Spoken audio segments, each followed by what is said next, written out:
Hi, everybody, and welcome to today's presentation on codependency.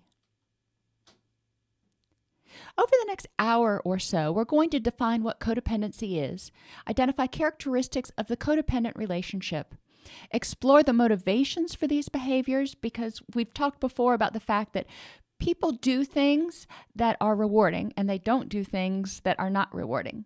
And when faced with two choices that are rewarding, they choose the more rewarding one. So if they're choosing this dysfunctional relationship, it's more rewarding than the alternative. So we need to look at why that is and try to figure out how to fix that imbalance. And then we'll hypothesize alternate, healthier behaviors. So codependency can serve as an alternate addiction or a distraction. If someone is in recovery from addiction, they can also be codependent. Now, not all codependents have addictions to other things, but the chances are we're dealing with very similar behaviors. We're dealing with the need to self-validate, the need to escape, the need to numb the fear of being alone. Codependents may use relationships to try to deal with depression or anxiety. I don't have to focus on my own depression and anxiety if I'm focused on fixing you. If I can focus on something outside of me, then I don't have the energy left to focus on my own depression, anxiety, stuff, whatever the case may be. Ultimately, codependency is self-defeating because one of the few things that can't be controlled is the will of another person. So if you're in a relationship with someone and you're codependent and they are an addict or an alcoholic or, fill in the blank, the need to try to control, the need to try to rescue them is likely going to fail. And when that fails, the person with codependency will sort of tighten the reins and try to control them more. The other person will resist more. You can see where this is going. And it ends up badly. Very rarely, if ever, do codependent relationships end up being healthy for both parties. So codependency describes a type of relationship in which one partner defines his or her worth or goodness based on someone else. So if you're in a relationship and you are such and such's wife, or you are such and such's husband, or you are the CEO of this company, and you define yourself exclusively as that, and you define your worth or goodness based on the success of that, then you may be looking at some codependent issues. And you notice I talked about being a CEO. Some people, when they become workaholics, if you want to use that term that I think has been overused, will define their entire persona, their entire world, their entire life based on the success of this business. And if it fails, they interpret themselves as failures. So it's important to understand that codependency is one of those kind of interesting terms that we can use to identify this need to define ourselves or focus on something outside of ourselves. The codependent person often chooses relationships in which the other person needs to be rescued because then they become indispensable. If the other person needs a caregiver, if the other person needs them to bail them out of jail, if the other person needs to have them around for some reason, then the codependent feels safe. They feel secure because they don't feel like they are lovable and needed for who they are. They feel like they have to be serving a function, serving a role in order to not be abandoned. So some of the mantras that I hear when I'm working with patients who are dealing with codependency issues: I don't understand why she refuses to change. I've done everything for her. Well, because you are looking at it from your perspective. The person with codependency has certain needs that need to be met, but the person with the addiction, and we're just going to say that for right now, also has other needs. The person with the addiction may not want to change because it's too scary. They don't think they can, or they don't think they deserve to be happy and healthy. There are other reasons too, but those are the three big ones. So the person with codependency is not getting into the mind of the addict. They're seeing it from their perspective. They're like, well, I've done everything, so why isn't this person changing like I expect them to? Well, because you're not meeting the needs that they need to have met, and they're not ready to meet those needs because you can't change another person. Which takes us to helping someone who doesn't want help is an exercise in futility. So score, that's the first part of that is a correct statement. But what are you supposed to do if you don't help? That but negates everything ahead of time. It says, but I'm going to help them anyway because I don't know any other alternative. So when you're working with somebody with codependency, you really want to help them see how to set boundaries and how to say, I'm here to help. Here are the things that I can do for you, but I'm not going to chase you. If you want help, you need to come and get it. And there are some caveats. If you want help from me, I'm not going to keep bailing you out of jail. I'm not going to keep supporting your substance abuse or your addiction habit. So let's look at codependency as an addiction. And, some people are like, oh, no. But in reality, it meets a lot of the same criteria. In codependency, the person needs more of the same substance or activity or person. In a codependent relationship, as time passes, the codependent's identity becomes increasingly defined by the relationship with the other person. They start foregoing other activities in order to try to rescue or maintain the sobriety of the person with whom they're in a relationship, which takes a lot of time and a lot of energy. During this process, a lot of times the codependent's friends are going to see the problems before the codependent does, and they'll be like, this person's not going to change. You need to take care of yourself because you're getting worn down, you're getting sick, you're getting whatever. And the codependent's like, I got this. So eventually the friends start backing off going, I want to help. I'm there for you, but I can't continue to support you, basically injuring yourself. So then the person with codependency ends up with fewer friends, fewer supports that are healthy, but may also link up with other codependent people, and they kind of support one another in their dysfunction. When the person with codependency cannot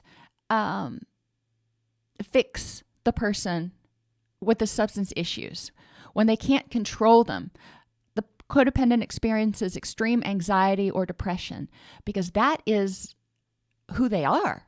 If they can't control that, they don't have anything else to focus on. And being alone, being still, focusing on themselves is just terrifying and excruciatingly painful in some cases. So this withdrawal from not being able to focus on the other person results in a lot of anxiety, fear of abandonment, a variety of things. Spending more time thinking about, engaging in, or recovering from the behavior. Codependents are always hypervigilant to other people's behavior and obsess about what they are or not doing.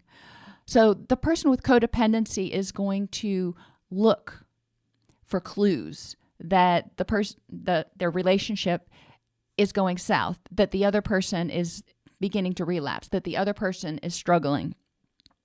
They're hypervigilant. They need to focus their attention outside of themselves in order to not focus on all the stuff that they're avoiding dealing with, but they also need to focus on all those little clues to make sure they're not abandoned. And it's just this constant fear of being all alone and failing to live up to someone else's expectations. Codependents spend large amounts of time rescuing or covering up for the other person or fixing it. If Jim Bob doesn't go to work, the codependent may make an excuse to his boss that, he was sick and couldn't come in today. Call in for him, even though Jim Bob's not even at home. She may not even know where Jim Bob is, but she calls in sick for him so he doesn't get in trouble at work. Codependents will bail people out of jail. Codependents will give their significant others a place to live. If we're talking about a parent, for example, you can come stay with me, get your act together. And the person with codependency really has the best intentions of supporting the addict.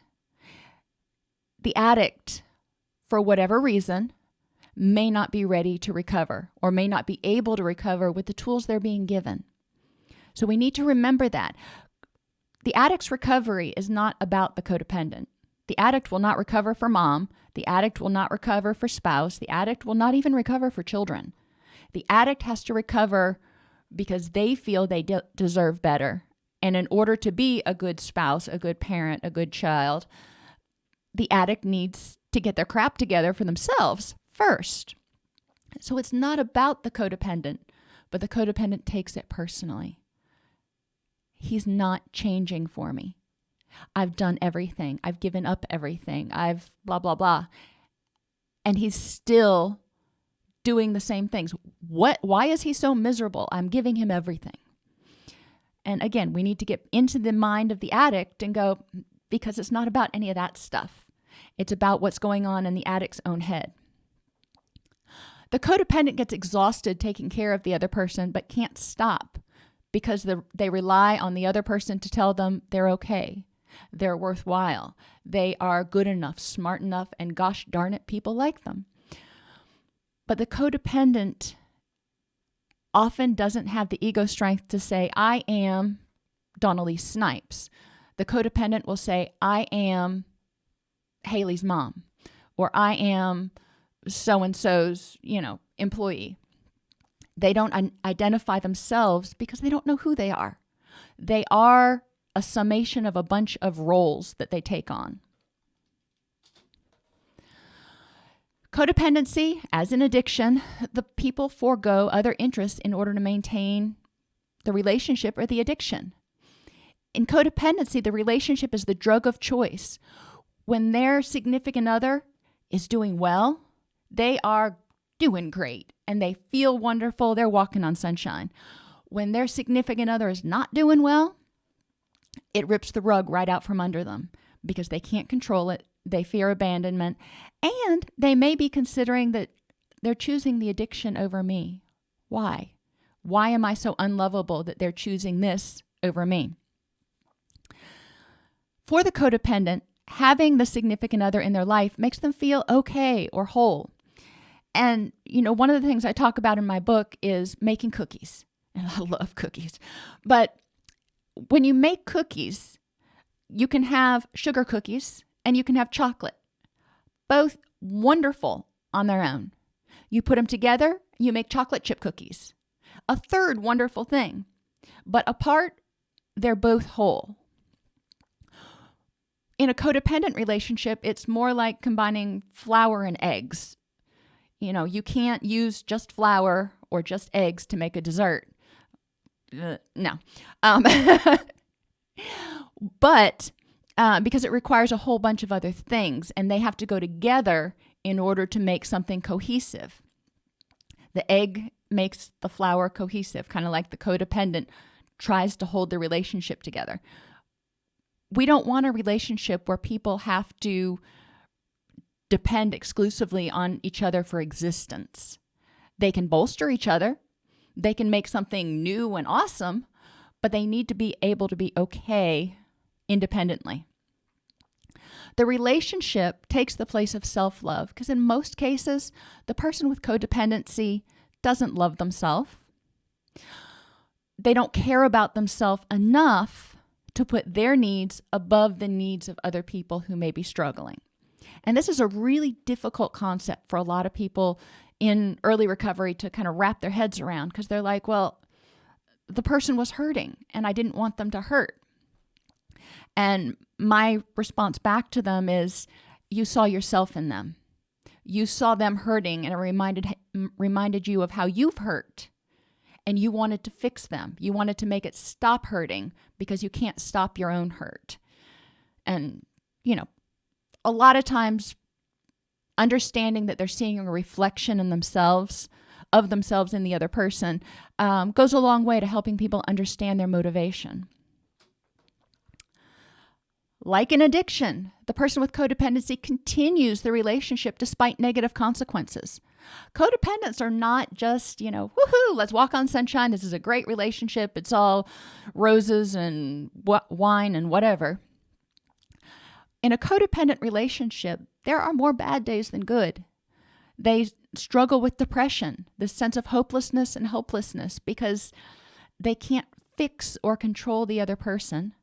They're terrified. There's a lot of anxiety that the person is going to leave. They get angry that the other person will not change for them, and they may start resenting the other person for, quote, taking advantage. So there's a lot of stuff that goes into that. When we talk about cognitive restructuring, then we start looking at identifying the things you can and cannot control to empower the person with codependency. We build self-esteem to help allay the fear of being alone, so it's not so uncomfortable to be by yourself. But it's also, we want to help people develop other healthy relationships, which codependents often don't know how to do. They don't know how to develop a relationship because they don't feel worthy. If you can't go into a room and say, hi, I am so-and-so, and I'm, awesome in a bag of chips, it's hard to meet people.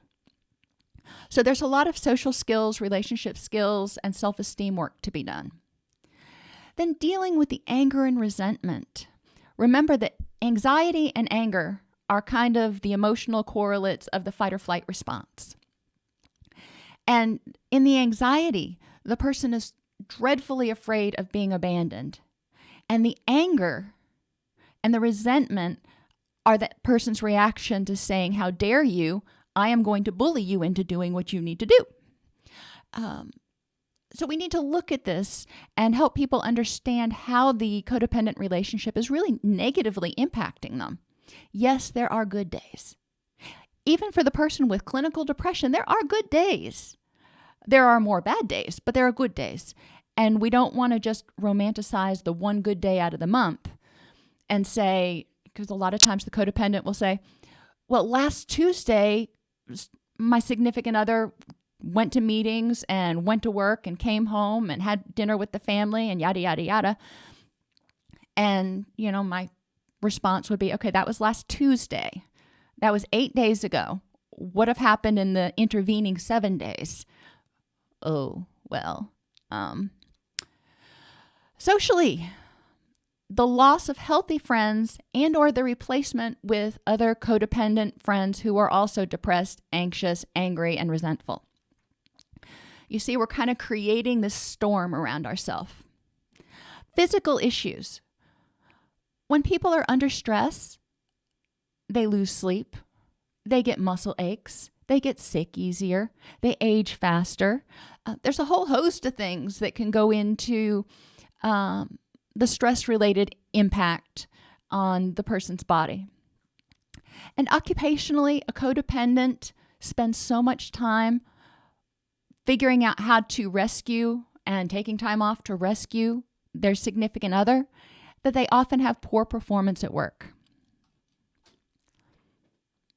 So let's look at some common characteristics between what we think of as our characteristic addicts and our characteristic codependents, which I'm making the argument, again, that they are pretty much one and the same. It just manifests differently.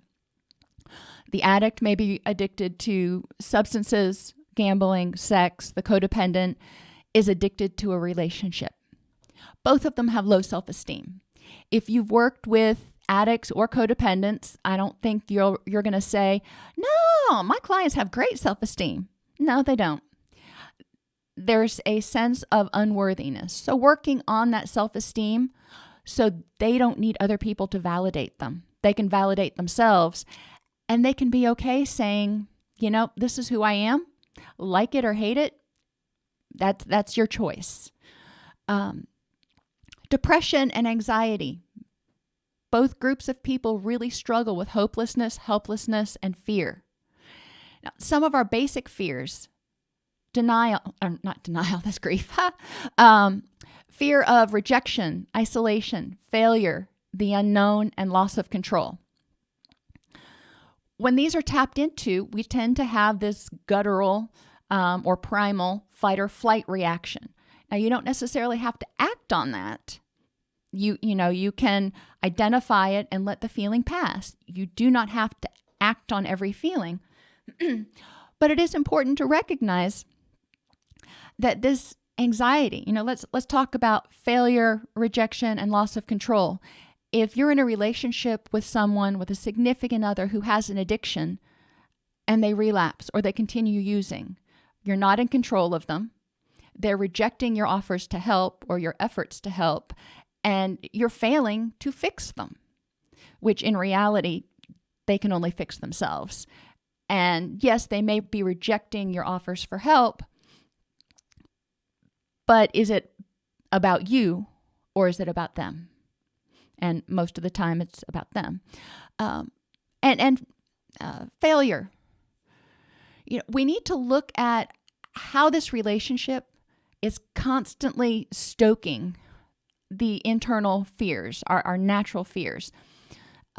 In the podcasts and classes that I do on characteristics of people with addictions, we talk about their need to control things, their fear of abandonment, their lack of self-esteem, their sense of helplessness and hopelessness because they don't know how to cope with life on life's terms at this point in time for one reason or another. A lot of times they have some coping skills. They have some characteristics about themselves that they like. We need to build on those. Fear of abandonment.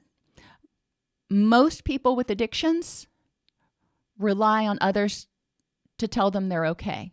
They rely on others to validate them. They rely on others to tell them how they think.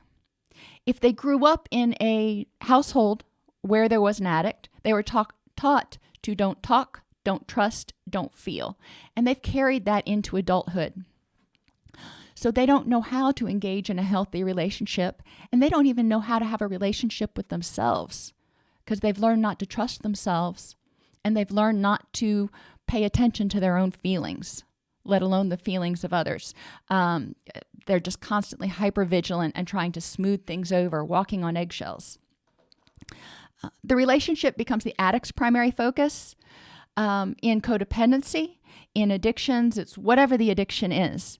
This becomes the addict's best friend. It's the one thing that doesn't abandon them. It's the one thing that can at least distract them, if not numb the pain, which leads them to minimize, deny, blame, throw focus to protect this addiction. The person with codependency will minimize how bad the relationship is. They'll deny that the person has started using again or has started hitting them or whatever the case may be. And they may blame others for the significant other's failure. Well, if his boss wasn't such a jerk, then he wouldn't have to drink. Or such and such, his mother is just making life absolutely unbearable on us. And then both addicts and codependents have stinking thinking, these cognitive distortions, all or none thinking, overgeneralization, and personalization being three of the big ones. Overgeneralization is, when you take one thing and you take it out of context. So it's not just the fact that you turned in a test in your math class and you failed. You turn that into being, I'm stupid, and anytime I turn in a test, I'm going to fail. That's overgeneralization.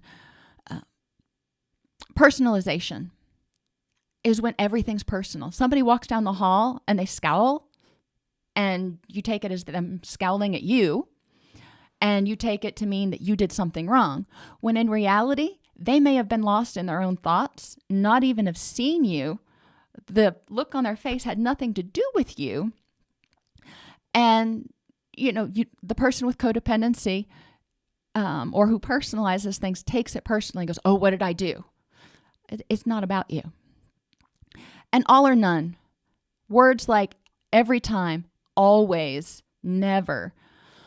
Encourage your patients to, and encourage yourself, because I think everybody does this sometimes. Encourage yourself to identify exceptions. It's always rainy when I have a good hair day. Well, that's probably not true. You always disappoint me. That's probably not true. There are probably some exceptions. Maybe they're few and far between, but there are probably some exceptions. So encourage people to get rid of this dichotomous thinking. Both types of people have difficulty identifying what they're feeling because they're overwhelmed by their feelings. What they're feeling, sometimes they grew up and they were taught not to pay attention to those feelings. So they can't even tell you how they're feeling anyway. Other times they can identify how they're feeling, but it's so overwhelming, they just need to shut that down and numb it out and drink, eat, do something semi-self-destructive. We want to help people start to identify how they react to dysphoric emotions and help them identify healthy ways to deal with it. Also, helping them realize that they don't have to act on every feeling. You can feel guilty and you can let it go. You can feel angry and you can let it go. A lot of times that fight or flight, that primitive fight or flight mechanism kicks in, and we either get angry or anxious, and it's over something that, is not consequential. It's over something that we don't need to get angry or anxious about. So we need to learn how to just feel it, identify what caused us to have that trigger, and then decide when it's worth our energy to do something. But most of the time, decide when it's not worth our energy and we can let it go. Addicts and codependents lack empathy for the feelings and needs of others. And you may be going, wait. I thought you just said that codependents were attending to the significant other's every need. Well, sort of. In reality, the codependent is struggling to survive, and they are providing what they think the other person needs, but they're not able to really understand why the other person is not reacting the way they're supposed to. And my fallback is always, let's get into their head for a second. Why is it that doing what you want them to do may be not so rewarding, and doing this may be more rewarding? Let's do a decisional balance exercise as if you are that significant other and figure out why they're still doing this stuff. Both types of people mask pain through anger, humor, or isolation. So they'll either try to dominate or throw a hissy fit so people won't mess with them. They'll make a joke out of it so everybody laughs it off, or they'll just withdraw. None of these is really the healthiest way of addressing when something hurts them.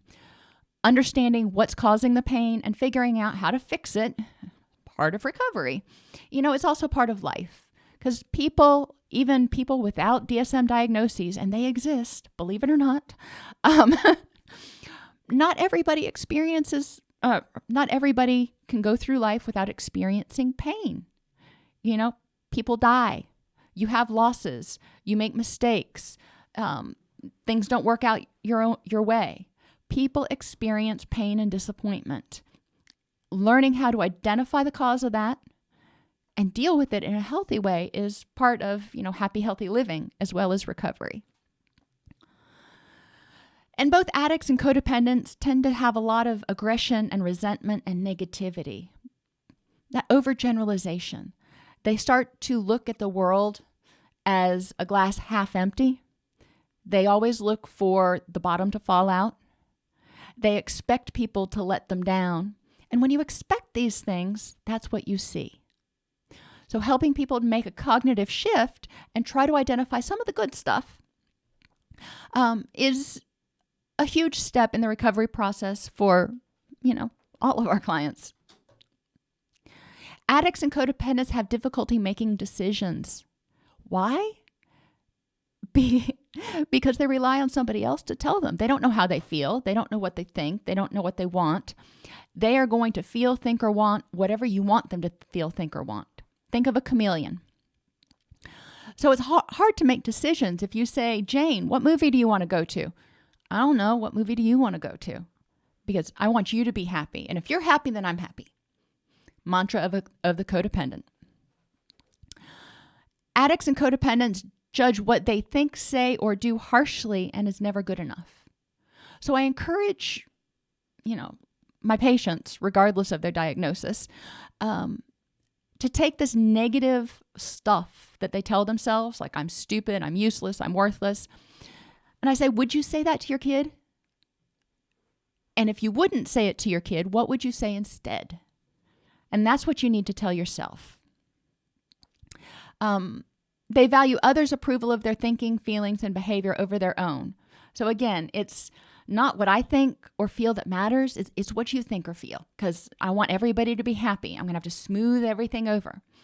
Some of this comes or can come from growing up in a household with addictions, where the person learned that they would be rejected or there would be punishment if they didn't conform to what the person with the addiction wanted. They seek recognition and praise to overcome feeling less than. They go out and seek praise. They seek recognition from the significant other as well as from other people. The significant other needs to say, I can't live without you. Thank you so much. You're amazing. But the other people need to also lavish attention and go, wow, you are such a strong person putting up with that, or you are so courageous for doing this, that, and the other. And if the person with codependency doesn't get that, then they start getting anxious because they're not able to tell themselves, I'm a strong-willed person and I have put up with a lot of crap. Thank you very much. People with codependency and addictions have difficulty admitting a mistake because they overgeneralize and they take everything personally. So if I make a mistake, that means I am a mistake. Think about that for a second. If I make a mistake, I am a mistake because, everything is about me and everything is overgeneralized. Therefore, they may lie in order to appear being right or to look good, because I can't let you know I made a mistake, because then you might reject me. And if you reject me, I have no idea what I'm going to do. Helping people get past that. Are unable to identify or ask for what they want and need because they don't know. They haven't paid attention to their own wants and needs in so long, they have no clue. That's just a foreign concept. So start low and go slow. Don't expect people to be able to journal and have all kinds of feeling words in there. Start out with your basic feeling words: happy, mad, sad, glad, and afraid. Have clients identify one thing that made them feel each feeling in the past week so they can get used to starting to identify feelings. Then you can work into shades of those: enraged, resentful, guilty, those sorts of things. And both groups of people, or people with addictions, have trouble setting healthy boundaries and priorities. Because if it's all about making you happy, then I can't plan anything. Because I need to be able to turn on a dime and do what you need to do in order to prevent you from leaving me. People with healthy boundaries and priorities say, this is what I need to get done today. This is what I need to do. And, in an emergency, I can probably help out. But my needs and my wants and my health have to take priority, because I'm no good to you if I am completely drained and exhausted and depressed. Switching over to codependency. This is more seen in people with codependency and addictions, or codependency only. People with codependency want to believe that people are incapable of self-care. If I don't do it for him, he's not going to be able to do it. So I need to help. I need to put my 2 cents in. So I'm going to try to convince other people how to think and feel. Because if I convince them that I'm right and that they need my help, then they can't abandon me.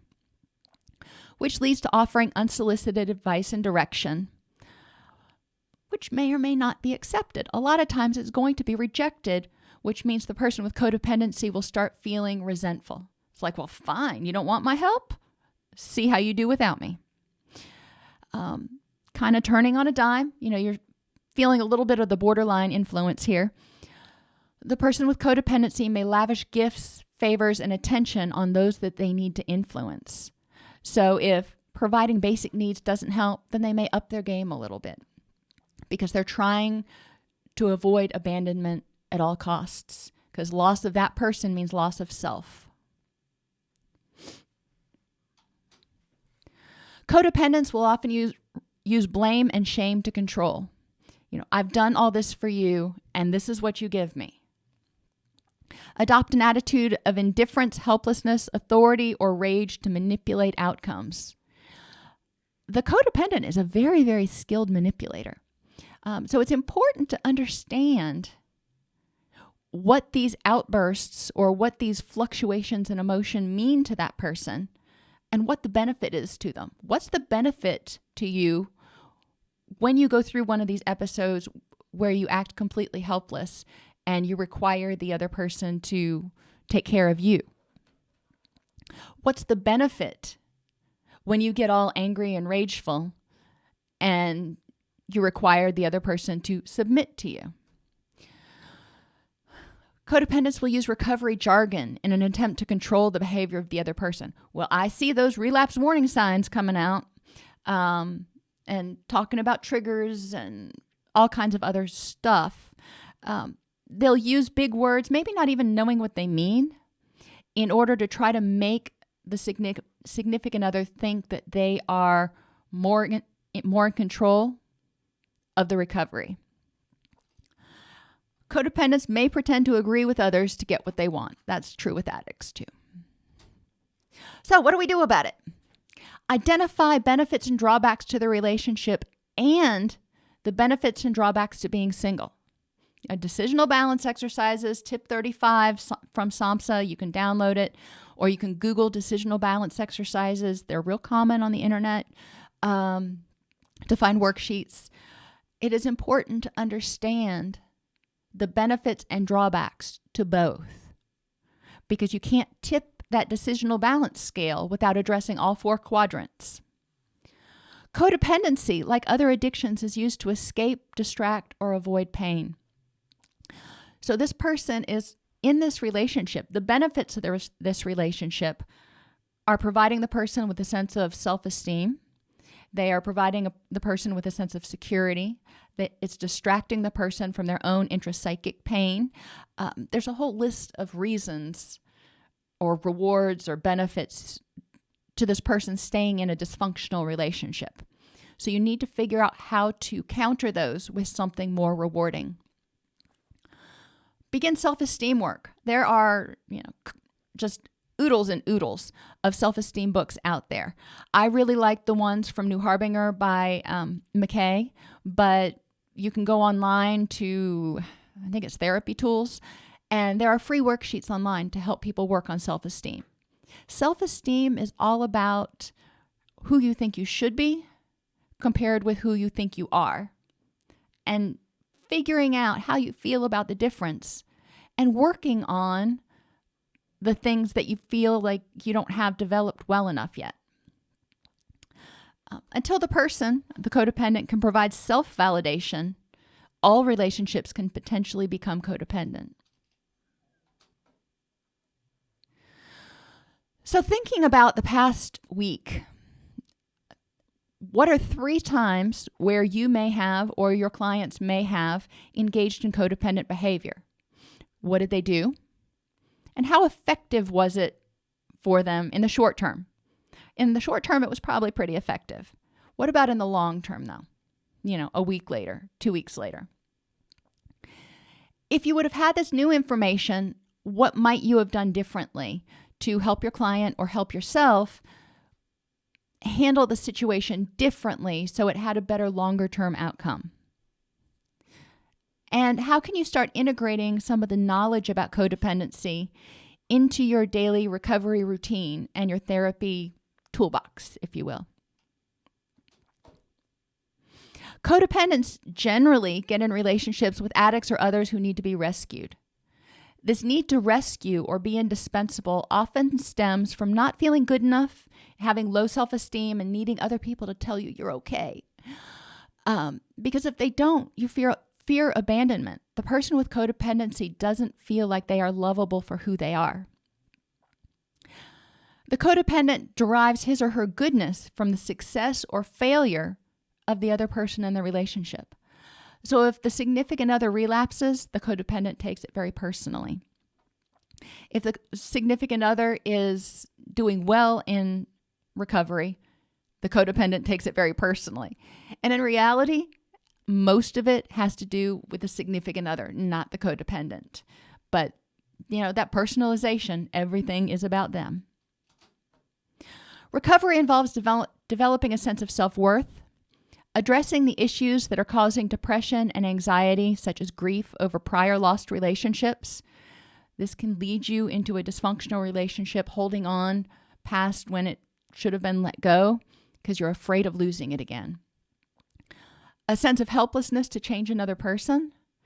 Maybe when you were growing up in a household, one of your parents was addicted, was in and out of jail, or died from an overdose. That can have long-lasting consequences. So we need to look at where this need to change or control the other person came from. And then address these underlying fears. And, your typical cognitive behavioral ABC worksheet does a great job of it. Addressing these fears of rejection, isolation, failure, loss of control, and the unknown. It's going to happen. So how do you deal with it? When you face something that's unknown, how do you feel? How do you de-escalate yourself? And what are things you can do to cope with it? Learn about creating a network of healthy relationships with self and others. And self is important. And yeah, it's not really a network when you're forming a relationship with yourself. But in order to form a healthy relationship with others, you have to know what you want, what you like, what you think, what you feel, and how to set healthy boundaries. It's only then can you start interfacing with other people and bringing something to the table. You also need to learn how to accept multiple perspectives. And the person with codependency has difficulty getting outside of their own head. They see why people should behave a certain way because that's how they think. That's their perspective. So it's important to work with clients or work with yourself to get into the head space of the other person and go, okay, they didn't react the way I thought. Gee, I wonder why. So let me look at it from their perspective and see if I can understand it any better. This is just a really high-level overview of the whole issue of codependency. And in the coming weeks, we'll do some more podcasts and classes about codependency and working with people with codependency issues. But hopefully this will give you a sense of kind of what you're dealing with and some places that you might start either in your own recovery or working with clients.